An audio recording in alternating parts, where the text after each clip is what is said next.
Stephanie, and I'm reading for the Barber Project, and in today's video, I will be reading Chapter 16 from Anne of Green Gables called Diana is Invited to Tea with Tragic Results. October was a beautiful month at Green Gables when the birches in the hollow turned as golden as sunshine, and the maples behind the orchard were royal crimson, and the wild cherry trees along the lane put on the loveliest shades of dark red and bronzy green, while the fields sunned themselves in aftermaths. Anne revelled in the world of colour about her. "Oh, Marilla," she exclaimed one Saturday morning, coming dancing in with her arms full of gorgeous boughs. "I'm so glad I live in a world where there are Octobers.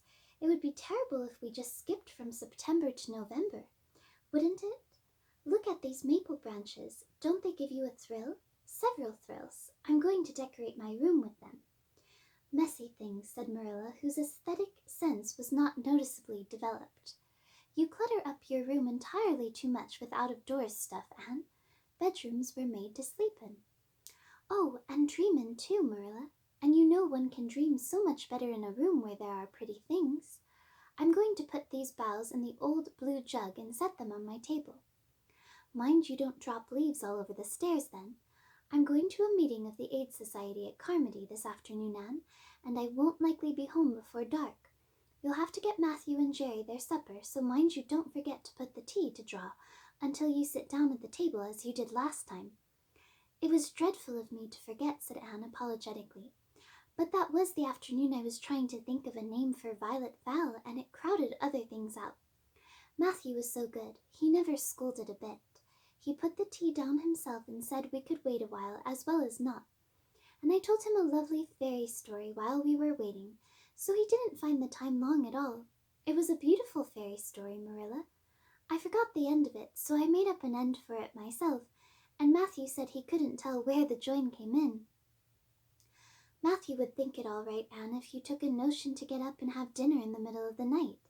But you keep your wits about you this time. And I don't really know if I'm doing right. It may make you more addlepated than ever, but you can ask Diana to come over and spend the afternoon with you and have tea here." "Oh, Marilla," Anne clasped her hands, "how perfectly lovely. You are able to imagine things after all, or else you'd never have understood how I've longed for that very thing. It will seem so nice and grown-uppish. No fear of my forgetting to put the tea to draw when I have company. Oh, Marilla, can I use the rosebud spray tea set?" "No, indeed, the rosebud tea set. Well, what next? You know I never use that except for the minister or the aids. You'll put down the old brown tea set, but you can open the little yellow crock of cherry preserves. It's time it was being used anyhow. I believe it's beginning to work. And you can cut some fruit cake and have some of the cookies and snaps." "I can just imagine myself sitting down at the head of the table and pouring out the tea," said Anne, shutting her eyes ecstatically, "and asking Diana if she takes sugar. I know she doesn't, but of course I'll ask her just as if I didn't know, and then pressing her to take another piece of fruit cake and another helping of preserves. Oh, Marilla, it's a wonderful sensation just to think of it. Can I take her into the spare room to lay off her hat when she comes, and then into the parlor to sit?" "No, the sitting room will do for you and your company. But there's a bottle half full of raspberry cordial that was left over from the church social the other night.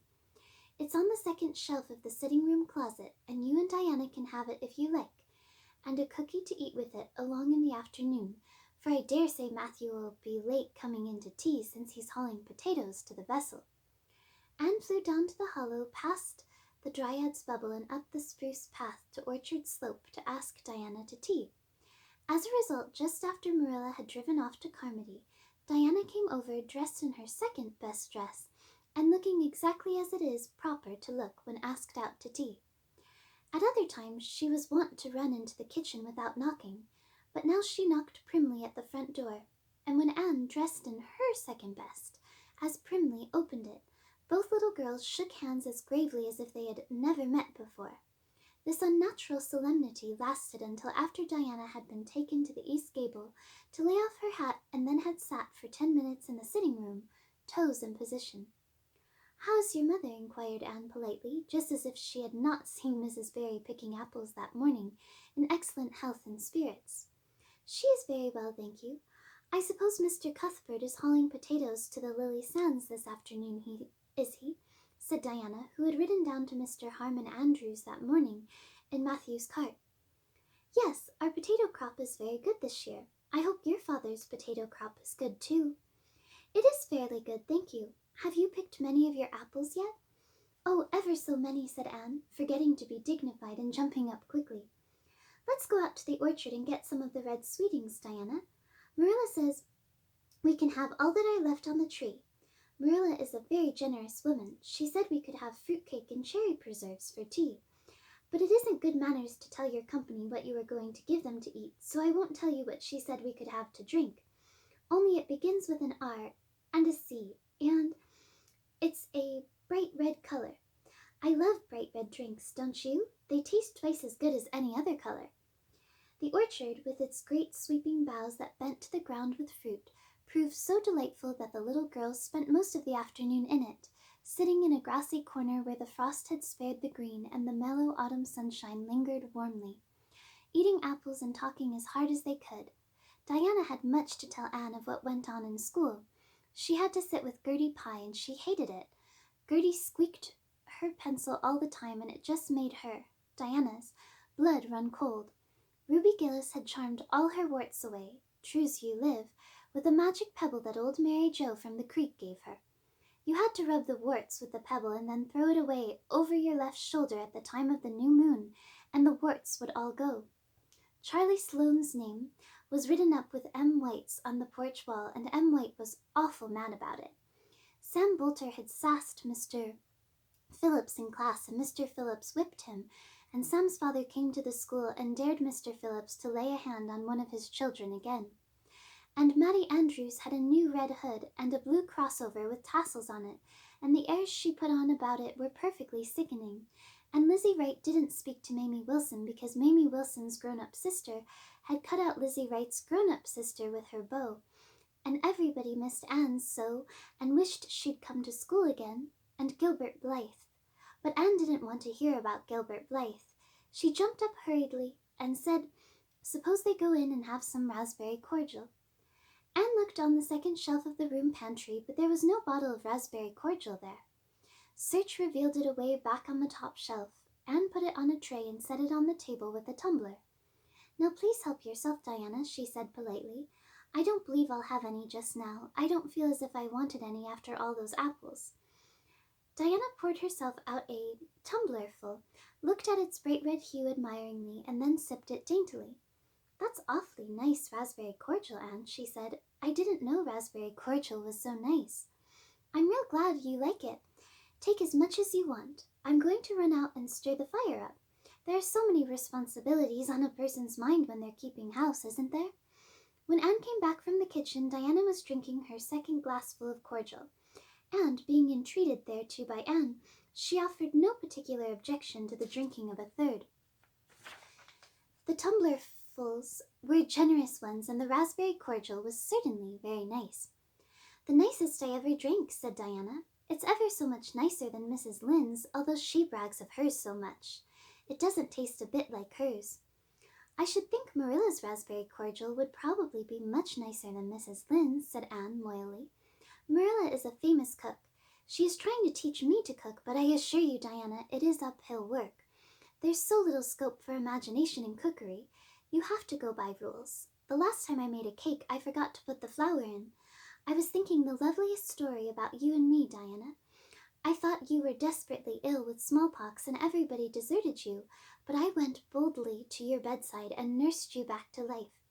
And then I took the smallpox and died, and I was buried under those poplar trees in the graveyard, and you planted a rosebush by my grave and watered it with your tears, and you never, never forgot the friend of your youth who sacrificed her life for you. Oh, it was a pathetic tale, Diana. The tears just rained down over my cheeks while I mixed the cake, but I forgot the flour, and the cake was a dismal failure. Flour is so essential to cakes, you know. Marilla was very cross, and I don't wonder. I'm a great trial to her. She was terribly mortified about the pudding sauce last week. We had a plum pudding for dinner on Tuesday, and there was half the pudding and a pitcherful of sauce left over. Marilla said there was enough for another dinner and told me to set it on the pantry shelf and cover it. I meant to cover it just as much as could be, Diana, but when I carried it in, I was imagining I was a nun. Of course, I'm a Protestant, but I imagined I was a Catholic, taking the vow to bury a broken heart in cloistered seclusion, and I forgot all about covering the pudding sauce. I thought of it next morning and ran to the pantry. Diana, fancy if you can imagine my extreme horror at finding a mouse drowned in that pudding sauce. I lifted the mouse out with a spoon and threw it in the yard, and then I washed the spoon in 3 waters. Marilla was out milking, and I fully intended to ask her when she came in if I'd give the sauce to the pigs. But when she did come in, I was imagining that I was a frost fairy going through the woods, turning the trees red and yellow, whichever they wanted to be. So I never thought about the pudding sauce again, and Marilla sent me out to pick apples. Well, Mr. and Mrs. Chester Ross from Spencervale came here that morning. You know they are very stylish people, especially Mrs. Chester Ross. When Marilla called me in, dinner was ready and everybody was at the table. I tried to be as polite and dignified as I could be, for I wanted Mrs. Chester Ross to think I was a ladylike little girl, even if I wasn't pretty. Everything went right until I saw Marilla coming with the plum pudding in one hand and the pitcher of pudding sauce warmed up in the other. Diana, that was a terrible moment. I remembered everything and I just stood up in my place and shrieked out, Marilla, you mustn't use that pudding sauce. There was a mouse drowned in it. I forgot to tell you before. Oh, Diana, I shall never forget that awful moment if I live to be 100. Mrs. Chester Ross just looked at me and I thought I would sink through the floor with mortification. She is such a perfect housekeeper, and fancy what she must have thought of us. Marilla turned red as fire, but she never said a word. Then she just carried that sauce and pudding out and brought in some strawberry preserves. She even offered me some, but I couldn't swallow a mouthful. It was like heaping coals of fire on my head. After Mrs. Chester Ross went away, Marilla gave me a dreadful scolding. Why, Diana, what is the matter? Diana had stood up very unsteadily. Then she sat down again, putting her hands to her head. I'm awful sick, she said, a little thickly. I must go right home. Oh, you mustn't dream of going home without your tea, cried Anne in distress. I'll get it right off. I'll go and put the tea down this very minute. I must go home, repeated Diana, stupidly but determinedly. Let me get you a lunch anyhow, implored Anne. Let me give you a bit of fruit cake and some of the cherry preserves. Lie down on the sofa for a little while and you'll be better. Where do you feel bad? I must go home, said Diana, and that was all she would say. In vain Anne pleaded. I never heard of company going home without tea, she mourned. Oh, Diana, do you suppose that it's possible you're really taking the smallpox? If you are, I'll go and nurse you. You can depend on that. I'll never forsake you, but I do wish you'd stay till after tea. Where do you feel bad? I'm awful dizzy, said Diana, and indeed she walked very dizzily.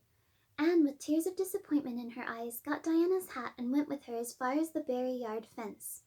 Then she wept all the way back to Green Gables, where she sorrowfully put the remainder of the raspberry cordial back into the pantry and got tea for Matthew and Jerry, with all the zest gone out of the performance.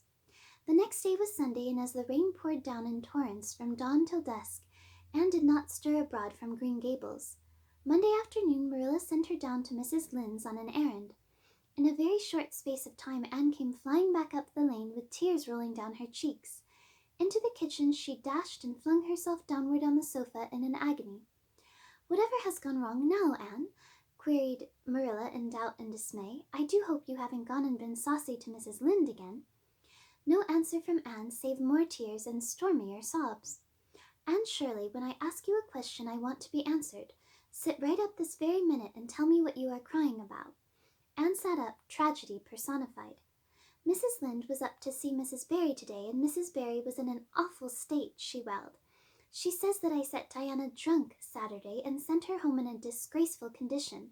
And she says I must be a thoroughly bad, wicked little girl, and she's never, never going to let Diana play with me again. Oh, Marilla, I'm just overcome with woe. Marilla stared in blank amazement. Set Diana drunk, she said when she found her voice. Anne, are you or Mrs. Barry crazy? What on earth did you give her? Not a thing but raspberry cordial, sobbed Anne. I never thought raspberry cordial would set people drunk, Marilla. Not even if they drank 3 big tumblerfuls as Diana did. Oh, it sounds so like Mrs. Thomas's husband. But I didn't mean to set her drunk. Drunk fiddlesticks, said Marilla, marching to the sitting room pantry. There on the shelf was a bottle which she at once recognized as one containing some of her 3-year-old homemade currant wine, for which she was celebrated in Avonlea, although certain of the stricter sort, Mrs. Barry among them, disapproved strongly of it. And at the same time Marilla recollected that she had put the bottle of raspberry cordial down in the cellar instead of in the pantry as she had told Anne. She went back to the kitchen with the wine bottle in her hand. Her face was twitching in spite of herself. Anne, you certainly have a genius for getting into trouble. You went and gave Diana currant wine instead of raspberry cordial. Didn't you know the difference yourself? I never tasted it, said Anne. I thought it was the cordial. I meant to be so hospitable. Diana got awfully sick and had to go home. Mrs. Barry told Mrs. Lynde she was simply dead drunk. She just laughed silly like when her mother asked what was the matter and went to sleep and slept for hours. Her mother smelled her breath and knew she was drunk. She had a fearful headache all day yesterday. Mrs. Barry is so indignant. She will never believe but what I did it on purpose. I should think she would better punish Diana for being so greedy as to drink 3 glassfuls of anything, said Marilla shortly. Why, 3 of those big glasses would have made her sick even if it had only been cordial. Well, this story will be a nice handle for those folks who are so down on me for making currant wine, although I haven't made any for 3 years ever since I found out that the minister didn't approve. I just kept that bottle for sickness. There, child, don't cry. I can't see as you were to blame, although I'm sorry it happened so. I must cry, said Anne. My heart is broken. The stars and their courses fight against me, Marilla. Diana and I are parted forever. Oh, Marilla, I little dreamed of this when first we swore our vows of friendship. Don't be foolish, Anne. Mrs. Barry will think better of it when she finds you're not really to blame. I suppose she thinks you've done it for a silly joke or something of that sort. You'd best go up this evening and tell her how it was. My courage fails me at the thought of facing Diana's injured mother, sighed Anne. I wish you'd go, Marilla. You're so much more dignified than I am. Likely she'd listen to you quicker than to me. Well, I will, said Marilla, reflecting that it would probably be the wiser course. Don't cry any more, Anne. It will be all right. Marilla had changed her mind about its being all right by the time she got back from Orchard Slope. Anne was watching for her coming and flew to the porch door to meet her. Oh, Marilla, I know by your face that it's been no use, she said sorrowfully. Mrs. Barry won't forgive me? Mrs. Barry, indeed, snapped Marilla. Of all the unreasonable women I ever saw, she's the worst. I told her it was all a mistake and you weren't to blame, but she just simply didn't believe me. And she rubbed it well in about my currant wine and how I'd always said it couldn't have the least effect on anybody. I just told her plainly that currant wine wasn't meant to be drunk 3 tumblerfuls at a time, and that if a child had to do was so greedy, I'd sober her up with a right good spanking. Marilla whisked into the kitchen grievously disturbed, leaving a very much distracted little soul in the porch behind her. Presently Anne stepped out bareheaded into the chill autumn dusk. Very determinedly and steadily she took her way down through the clover field, over the log bridge, and up through the spruce grove, lighted by a pale little moon hanging low over the western woods. Mrs. Barry, coming to the door in answer to a timid knock, found a white-lipped, eager-eyed suppliant on the doorstep. Her face hardened. Mrs. Barry was a woman of strong prejudices and dislikes, and her anger was of the cold, sullen sort, which is always hardest to overcome. To do her justice, she really believed Anne had made Diana drunk out of sheer malice prepense, and she was honestly anxious to preserve her little daughter from the contamination of further intimacy with such a child. What do you want? She said stiffly. Anne clasped her hands. Oh, Mrs. Barry, please forgive me. I did not mean to intoxicate Diana. How could I?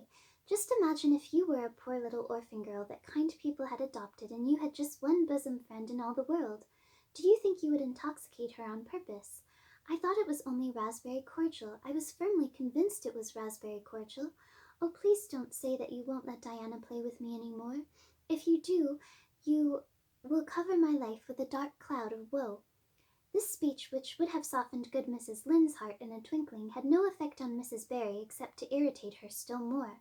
She was suspicious of Anne's big words and dramatic gestures and imagined that the child was making fun of her. "I don't think you are a fit little girl for Diana to associate with. You'd better go home and behave yourself." Anne's lip quivered. "Won't you let me see Diana just once to say farewell?" she implored.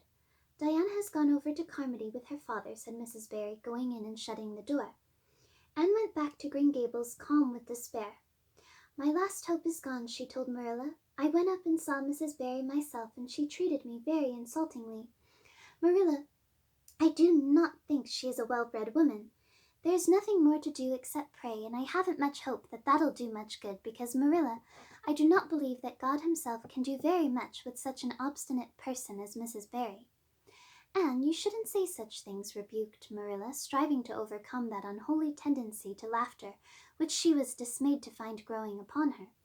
And indeed, when she told the whole story to Matthew that night, she did laugh heartily over Anne's tribulations. But when she slipped into the east gable before going to bed and found that Anne had cried herself to sleep, an unaccustomed softness crept into her face. "Poor little soul," she murmured, lifting a loose curl of hair from the child's tear-stained face. Then she bent down and kissed the flushed cheek on the pillow. The end. Thank you so much for joining me for this reading today. I hope that you enjoyed it. And in my next video, I will be reading Chapter 17 called A New Interest in Life. Thank you so much. Bye.